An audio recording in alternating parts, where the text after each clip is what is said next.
We will this morning continue in the Gospel of Mark, tagging up in the latter portion of chapter 13 and then moving into chapter 14 today.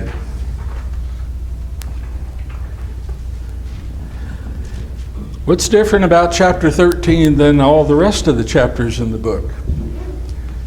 It is a chapter of prophecy. Jesus, of course, being the one who's prophet, priest, and king, and, well, here he's prophet in chapter 13. He's prophesying about all those things that are coming in the kingdom. Prophesying for the training up of his disciples, and for really everyone who's going to be wondering about all these things to come. He prophesies in language that applies to the very near term, to what is coming shortly in Israel, and also in languages that applies all the way to the end time, to the judgment at the end of the Christian age. So in figurative language, as we considered last week, figurative language on a highly emotional topic, well, what happens? Can get pretty, well, confusing sometimes, and Jesus is warning about that people will take these things that are written and misconstrue them, misapply them, sometimes even twist them to their own advantage. False teachers will point to all kinds of things, even point to themselves as being the true Messiah and drawing people away from Christ. All that's going to happen. Is happening by the time that Mark writes this gospel. And still happening, isn't it? People drawing people away from the simplicity, the truth of the gospel, and drawing them away from their faith in Christ. In Mark chapter 13 and verse 30, Jesus, everybody's wanting to know about the time. First this happens, and then this, and after this, and then that. There's a lot of that in there. Well, in verse 30, what's the message? Truly I say to you, this generation shall not pass away until all these things be accomplished. Heaven and earth shall pass away, but my words shall not pass away. But of that day or that hour no one knows, not even the angels in heaven, neither the Son but the Father. Everybody wants to know the time. And what's Jesus' point? Even as you're looking for the signs, what ought you to be doing? Reading in them, of course, and preparing. People want to look at the signs and get all out of whack about that, but they seem constantly to miss the message. What's the reason for the sign? Yes? Yeah, we are going to. And again, that's one of those things. It could have several meanings. He could be talking about those people at that time, those who are alive at that time. But generation has a much bigger meaning than that. The church is described as the spiritual generation. All those who live in the kingdom of God, that's the generation of Christ, those who have been regenerated by faith in him. When it says this generation, it begins to sound just a little bit specific, doesn't it? Like, okay, it's just these. But notice how he defines it. He's talking more than the span of time, than those who are there at that moment, because all these things be accomplished. And, well, everybody said, well, okay, let's be reminded, what's the first thing that must be accomplished in chapter 13? The very first thing he tells the disciples that must be accomplished is the gospel must be preached to all the nations. Well, there'll be two effects of that all the nations will have heard the gospel. They will have the opportunity to see Christ for who he is and to be saved. Well, at the same time, The other result is the tribulation. Both of them are sure. Both of them are definitely coming. You know, that this generation, sometimes Janet refers to that these men that he's talking about here, this generation of these false teachers, these deceivers who are going to be leading people away, that other times referred to as this perverse generation, those who distort the truth.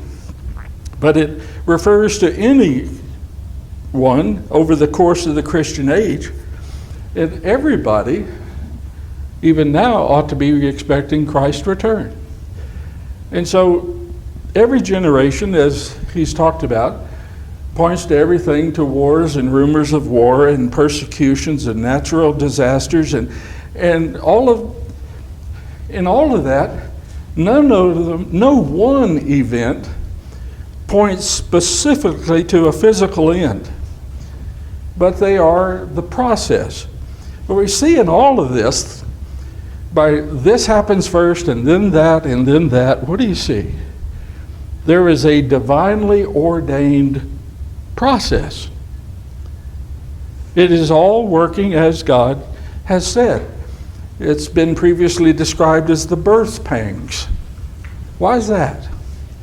What do we know about anything that is being accomplished or anything good that is replacing that which is old? What's necessary?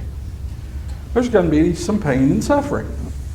There's going to be some tribulation even as the old is passing away. And so, in addition to this, John's account talking about first preaching the gospel and then the tribulation, Paul also speaks as a result of that tribulation in 2 Thessalonians 2 and verse 12, or 1 through 12. Paul places the time as after the apostasy. What's going to happen because of the preaching of the gospel and the tribulation? When those spiritual forces collide, what's going to happen? Those who have believed, many of them are going to be deceived. Many of them are going to fall away. And then their falling away, what happens then? It gives rise to the increase of that evil. So it's all happening according to a divine order. In verse 32, lest anybody think that Jesus is keeping secret the things that they really need to know, not even he knows when. And so what's the point of all this conversation? Verse 33, what's it say? Take heed. It's the fourth time in this chapter that he's used the word that is translated as look out or take heed or see to it or keep on the alert. Well, for how long do we have to do this? How long do we keep on the alert? What's he painting? What's the picture? Figuratively, keep their eyes constantly, their spiritual senses aroused to observe what is happening and how it does agree with what the Lord has foretold. Simply because it's not just that we don't know when. The point is that we are to be prepared whenever, isn't it? And so take heed to these things. He paints it in the sense of a parable there in verse 34 and following. He does this several times in the chapter. Make a statement and then with a parable. Verse 34, it is when a man sojourning in another country, having left his house and given authority to his servants, to each one his work, commanded also the doorkeeper to watch. Watch therefore, for you do not know when the Lord of the house comes, whether at evening or at midnight or at cock crowing or in the morning. It tells us it's going to be a long day, doesn't it? It's going to be a long day and night. See the cycle of time? Evening, midnight, early before dawn in the morning, at the dawning. You don't know when. But it's typically when you're not expecting anyone to come. So, it's going to be, in a sense, a constant vigil, with men continually on the lookout. How many times you see that throughout Scripture? men set at the gate of the city to keep a lookout. Even the guards set at the gate of the restored city of Jerusalem in the Old Testament.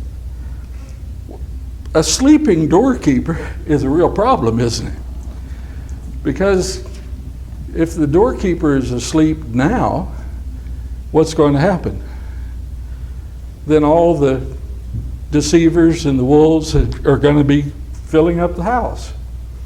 And if he's asleep then, everybody's going to miss it.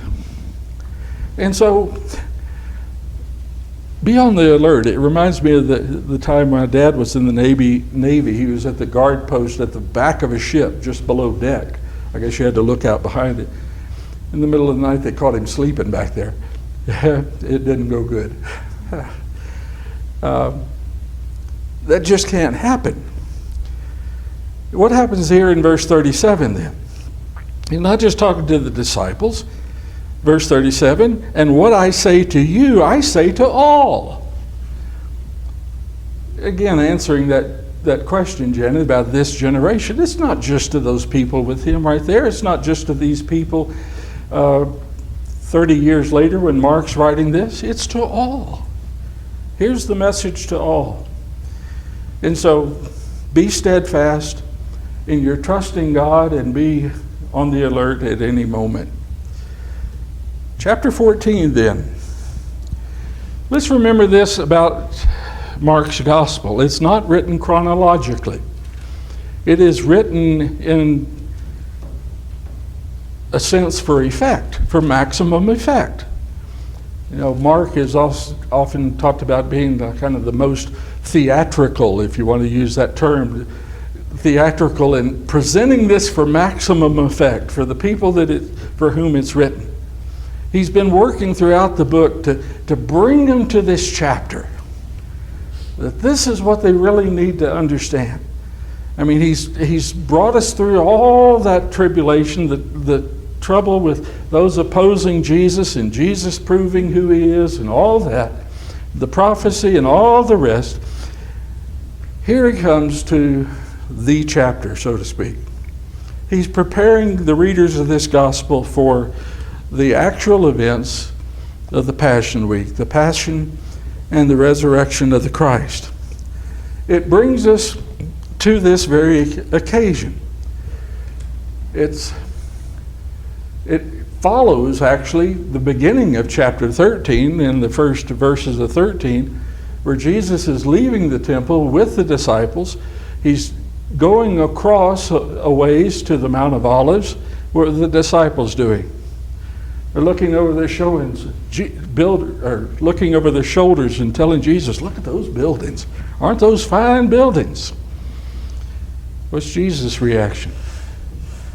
He's not interested in those buildings, but what he has come to build.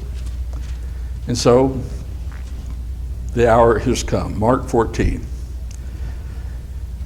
It's another interesting chapter in the way it's constructed.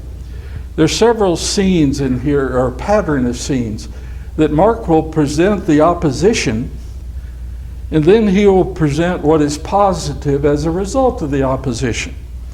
These men come against Jesus. How is he going to use that in a positive way? As in the first two verses, the opposition has this plot to kill Jesus. Well, what could possibly be positive about that? Well, the positive result from that is verse 3 and following, that Jesus is going to be anointed at Bethany. What's it tell you? That despite the opposition, God's ordained plan is being worked. Jesus is going to be anointed to fulfill the purpose. In verses 10 and 11, Jesus predicts Judas's betrayal. What's positive about that? What's positive? As soon as Judas leaves the Passover feast, what's Jesus going to do? He's going to establish the Lord's Supper. And again, it continues through that pattern that way. Whenever there's this opposition, like verses 22 through 26, Jesus predicts that some of the disciples will fall away, and he predicts Jesus' denial, or Peter's denial. Well, what's the result of that? Jesus is going to go to the garden to pray for them. So there's this back and forth between the opposition and what is being positively accomplished. Let's start in verses 1 through 2. Now, after 2 days was the feast of the Passover. The previous account was on Tuesday. 2 days later, Passover. And the unleavened bread. And the chief priest and the scribes sought how they might take him with subtlety and kill him. For they said, not during the feast, lest perhaps there shall be a tumult of the people. What do they fear? They fear a riot. There's multitudes in that city who are believing in Jesus. He's the talk of the town, so to speak. Whether you're for him or against him, he's the talk of the town. But there's a great fear that there's going to be a riot. And what happens if there's a riot? Rome's coming down on them, which would entirely defeat the purpose of the Passover, wouldn't it? The Passover is a remembrance of their deliverance from such oppression and chaos. And so if there's a riot, that's exactly what's going to happen. Rome's going to come down on them hard. And so there is the preparation of the feast, the unleavened bread. I thought we'd take a minute and just talk about that. We're so used to the idea or to the reality of remembering the Lord's Supper with unleavened bread. Why is it unleavened? I mean, risen bread's prettier, isn't it? Why is it unleavened? We didn't have time for wafers to rise. Originally they didn't. But what else? What does the yeast represent? Corruption, evil influence. Yeast represents the rising up of rebellion.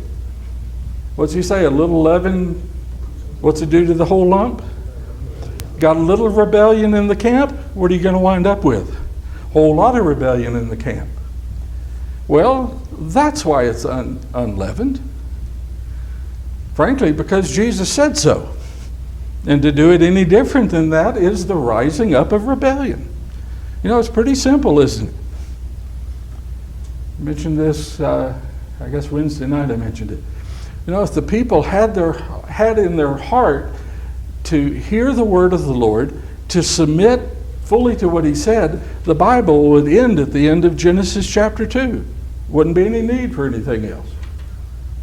But there's that rising up of rebellion. And so, unleavened bread.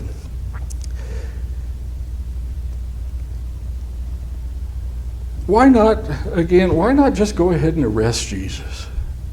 Come on, you're going to do it. But it's not the order that God has ordained, is it? That's not what God has planned. And it will happen just as God has planned. They can't do it today, but you know, there's still time, isn't there? In fact, God himself is going to provide the time, isn't he? God is going to provide the agent for that betrayal. In verses 3 through 9, Mark again is placing this incident really in this place for maximum effect. He talks about while he was in Bethany in the house of Simon the leper. As he reclined at the table, there came a woman having an alabaster jar of ointment of pure nard, very costly, and she broke the flask. I mean, we're talking costly perfume in a costly flask. It's like, just break it all, and poured it over his head. You get right there in the pouring it, you get the extravagant excess as seen as that. But there were some who had indignation among themselves, saying, to what purpose has this waste of the ointment been made? For this ointment might have been sold for above 300 denarii and given to the poor. And they murmured against her. But Jesus said, let her alone. Why do you trouble her? She has worked a good work on me. For you have the poor always with you, and whensoever you will, you can do them good. What's the problem with that phrase? Whensoever you will, you can do them good. They don't will to do them good, do they? Not ever. You can do them good, but me you do not always have. She has done what she could. She has anointed my body. Listen to this. She has anointed my body beforehand, before the burying. And truly I say to you, wheresoever the gospel shall be preached throughout the whole world, that also which this woman has done shall be spoken of for her, a memorial of her. This woman is seemingly the only one in the crowd who understands what's going on. Notice when she anoints his body and why she did it. Before the burial. Who else in the crowd even perceives that? Not those religious leaders, that's for sure. And so here she comes.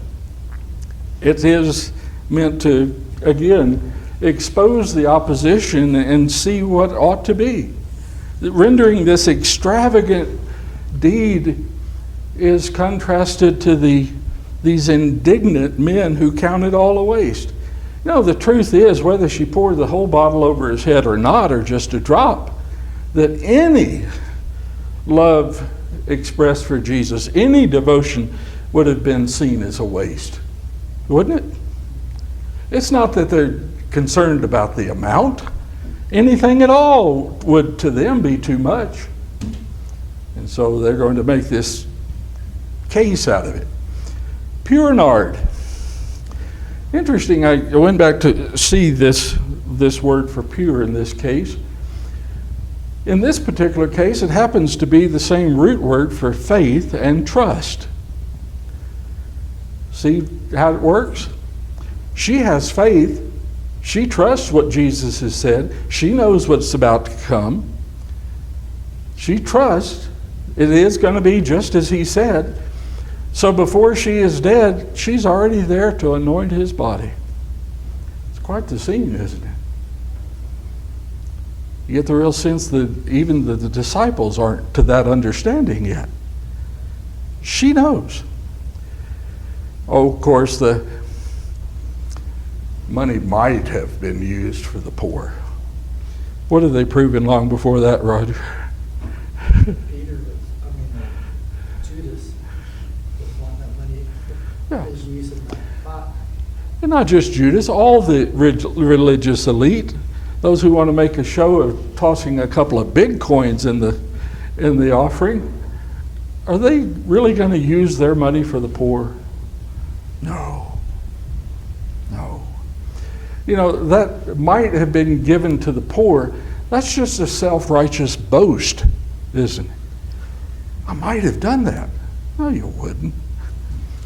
It's fascinating, really. Mary, and the other Mary as well, is the only one who seems to understand that Jesus' hour has come. And for these women, what do we see? There's a pattern in these women, the lives of these women. That every opportunity to bless Jesus is worth whatever it cost. Whether Jesus is living or after he's dead, and then they want to anoint him for burial, or the first day of the week that he is living after the resurrection, is cost even on their mind? No. Pure worship is on their mind. Did you have something, Jackie? Do they understand? I mean, they prepare a body for death. Mm-hmm. The Egyptians did it and put all these perfumes and herbs Yep. and whatever. They still didn't understand that he was going to raise back to life. Of course, she wouldn't have put the perfume on him because he's not going to see decay. And of course, they didn't have time late in the day on Friday to properly prepare the body for death. It had to be before 6 o'clock that he was sealed in the tomb. So they're coming back on the first available opportunity, which would be the first day of the week, to come back and then properly bury him. But, you know, in every situation as they follow him, there's never a calculation with these ladies, is there? It's like, what can I do for my Lord? I will worship him. I'm devoted to him. I will serve him. At great cost, be it pure perfume or pure spices, and wherever the circumstances. Really, these ladies are a good example. When is the right time to honor the Lord? All the time. All the time. Every time. And that's what you see them doing. And so Mary really becomes the great example to the other disciples and a great example to us, a model of true discipleship. Far more so.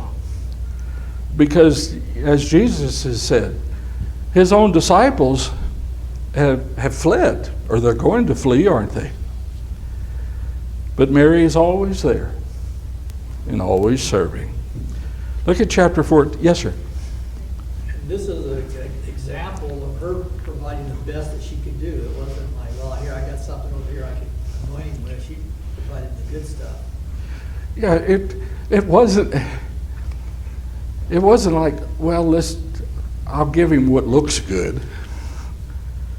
You know, like, well, I could give him this, but this looks just as good, so I'll give him that. No. This word pure here, it's not just talking about the fragrance, it's talking about pure faith, pure trust. This woman is, as I tend to say, she's all in for Jesus. Yes, sir. You know, Jesus was crucified as a criminal, Yes. and they didn't anoint criminals. They didn't anoint them or anything. They were criminals. They weren't even, they would not have even been honorably buried. Right. And he's going to die as a criminal, but yet he's being anointed. And she understands. Yeah. She understands, apparently better than anyone other than Jesus himself, what's really coming. And that hour has come. You have to compare Mary's intentional worship with Judas's intentional evil. Got to remember, Judas wasn't recruited for that, was he? He instigated it.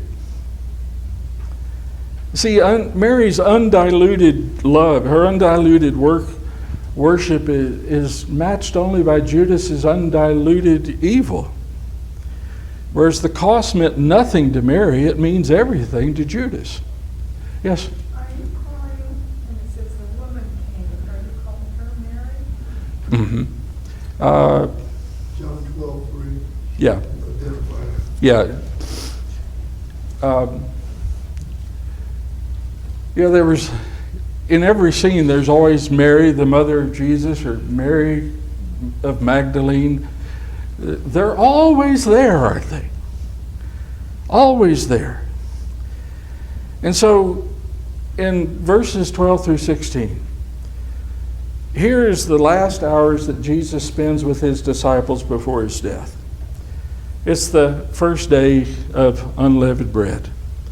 On the first day of unleavened bread, when they sacrificed the Passover lamb, his disciples say to him, Where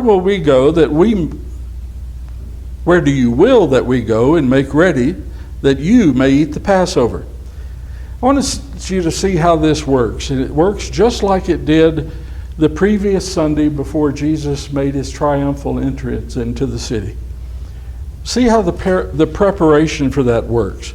And he sends two of his disciples and says to them, Go into the city, and there you shall meet a man bearing a pitcher of water. Follow him.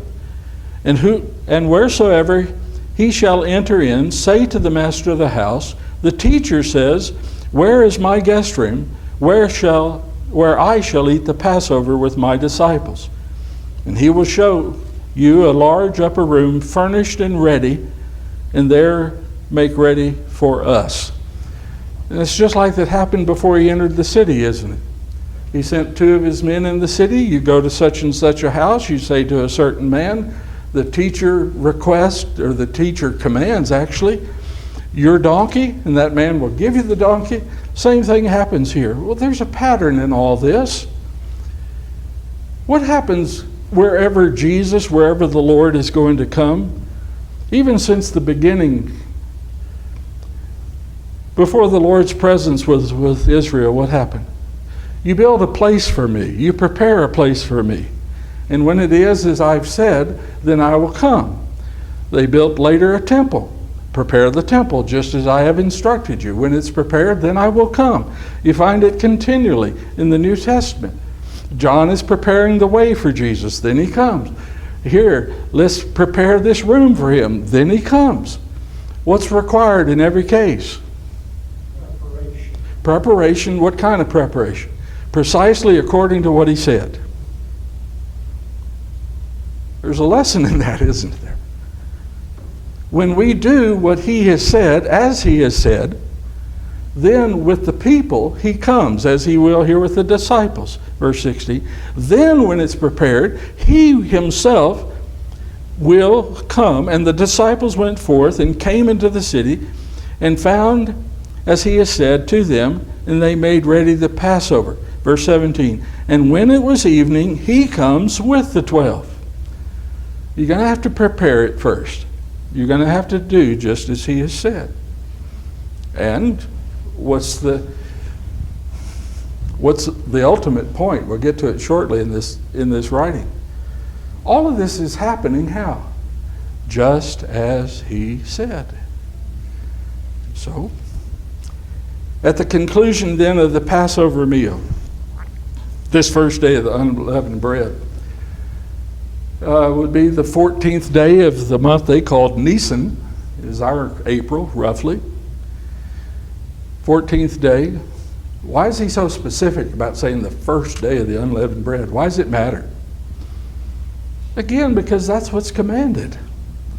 That's just what he said. And if you did it on a different day, there you go. That's the rising of rebellion again. It doesn't work to do it as he said, but do it at the wrong time. Still true, isn't it, of this? When do we partake of it? Well, I took it Friday. Isn't that good enough? No, I'm just being snarky about that. But here, do it as he said. Do it as he said. I point that out about the first day of the week. Dan was sharing with me. He was at a congregation on Easter Sunday when they were out of town, and the preacher was making a very big point that exact Sunday 2 weeks ago was that exact Easter day. You can't do that. It's simply not known. You certainly can't, you can't do that. It's just not true. But we do it when it was said. Again, why mention this? Because Jesus is still keeping the law of Moses, isn't he? I mean, there's all those accusations against it. Oh, he speaks against the law and the prophet. No. Here on the eve of the day he's going to be crucified, he's still keeping the law of Moses. But then with the bread and the drink, he's going to figuratively enact the death in those elements. In those elements of which the disciples are to partake of, or take, in that taking of them, what are they being reminded of? What are we being reminded of when we take this? We're being reminded of the benefits of the death and the burial and the resurrection. And in that death to self, in the new life we have of Christ, we have all that in that memorial. And that's figuratively what he's enacted, his own death in that memorial. Let me back up just a bit, verse 13. He sends two of them, his disciples, and said to them, go into the city. That whole preparation thing. Again, I'm just going to drive that home. This need for preparation. That when the Lord has spoken and what he has said, in connection with all that he said back in chapter 13 about the day of the Lord's second coming. Preparation matter, Jeff? I mean, that is the point, isn't it? Don't just be looking for the signs. Be preparing just as he has said. Again, there's a whole legal order even in all of this, keeping the law of Moses. Jesus, as before, Rabbi Jesus is really there functioning in the role of king. The teacher said, well, the king has sent them to get my room. He said, my room. And no doubt the owner will comply. And so when Jesus comes, all things happen just as he said. And what's that bring to mind? There's a connection in that. That you do this just as he said. When was the first time we heard that? The first miracle at the wedding in Cana? When Jesus would take the water and turn it into juice? What did his mother say? What did she say to the servants? Whatever he says to you, do it. Be a lot easier, Gary, if we got a hold of that truth, wouldn't it? Just whatever he says. Do it. Such that, that's in John chapter 2 and verse 5 when his mother said, whatever he says to you, do it. And one chapter later, is it in John 3 and verse 7, he says, you must be born again. So what's the response to that? Do it. Do it. Chapter 14, verse 17 and following.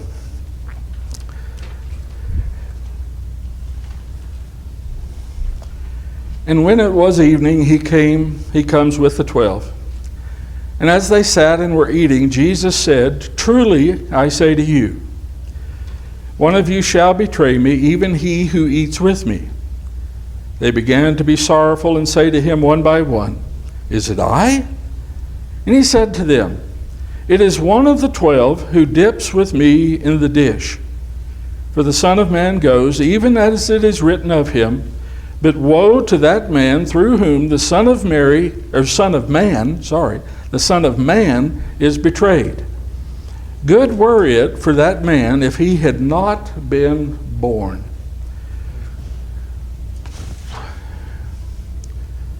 Jesus is doing some prophesying there again. Notice how he speaks of the one who will betray him. Woe to that individual by whom Jesus is, past tense, the way it's worded, is betrayed. What do we know? Just because it's been said, it says it's already been accomplished. Past tense, betrayed. What's he saying with this woe? This man has already been accursed by God. He is accursed. And so even before Judas goes and receives that money into his hand, what's already spoken about what he has set his mind to do? What's already spoken about that betrayal, though? What's going to be the result of it? It's already spoken as a word of the Lord, a binding word of the Lord. Woe to that individual by whom Jesus is betrayed.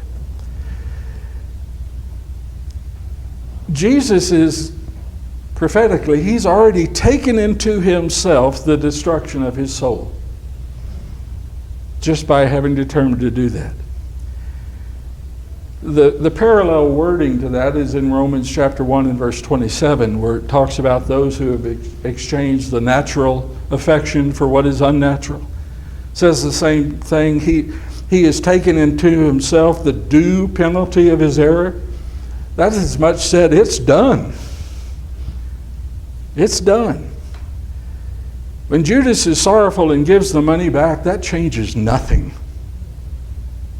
In this case, it changes nothing. Because the evil has been done, hasn't it? There's a lesson, I believe, inferred in this. What might we infer from this? Be careful on what you have set your heart to do, even before you may even have opportunity to do it. should we repent of those things, those evil things which we have said in our heart? Why? Because the condemnation of those things has already been spoken. It's already been said. And as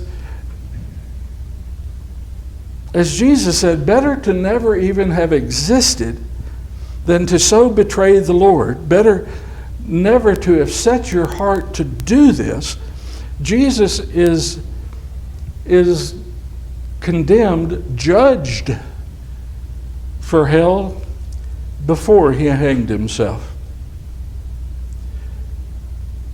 Had you ever wondered, well, since Judas gave the money back, if he had just turned around and confessed Christ, wouldn't he be saved? Did you ever wonder that? Yes. I've always had a question about Judas, because if this is God's plan and he wanted this to happen, sometimes I feel like he's a little bit innocent in this too, because I feel like he's part of the plan. Actually, he's not innocent at all, though. I understand what you're saying. It seems that way. But you think about Nadab and Abihu who offered strange fire. God knew their heart. It wasn't just that they offered strange fire. They had that streak of rebellion in them. Ananias and Sapphira in Acts chapter 5. Same thing. They're dishonest. They're lying about the offering. God knows the heart. That really, that's what they've set themselves to do. And it is the same way really with Judas. I went back this week, I had never thought to do it before, to that verse where it says he hanged himself. It's grammatically in the middle voice. What's that tell us? He's doing what God has said.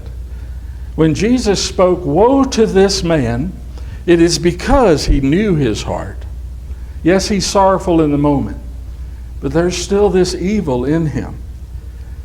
And when he hanged himself, he is doing exactly what was prophesied about him. He may have betrayed Jesus, but the Lord is not going to interfere with that condemnation that's already been spoken. That's why I said you ought to be careful to repent about those things on which we have set our heart. Lord, knowing the thoughts and the intentions of the heart. Yes, it does seem, no, that he somehow got divinely cornered into that. No, you have to remember, he's the one who initiated it. Nobody set him up to entrap him in this scheme. He's the one who initiated it. What will you give me? He said. Well, yeah. I understand. It's like, really? God has done it throughout time. That he does accomplish his will, even though through people who are evil, doesn't he? Why on earth did God work through Rahab? Couldn't you, Lord, pick out somebody better than Rahab? What did he know about Rahab? She had a heart to do what the Lord said. Judas doesn't. That's known to him. And so he was really judged. It's a judgment that he brought on to himself. You see, even as Jesus is saying this in Mark 14, verse 20 through 21, these statements of Jesus about this betrayal, in that moment, Judas's heart is being seared over.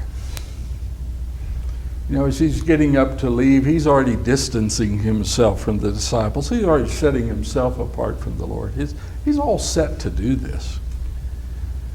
That's not the cheeriest way to end up class, but still, the truth is this. It all is going to happen just as the Lord has said. The Lord has said, figuratively, literally, every way it can be said, be prepared. Be ready. He is coming. And you will be with him.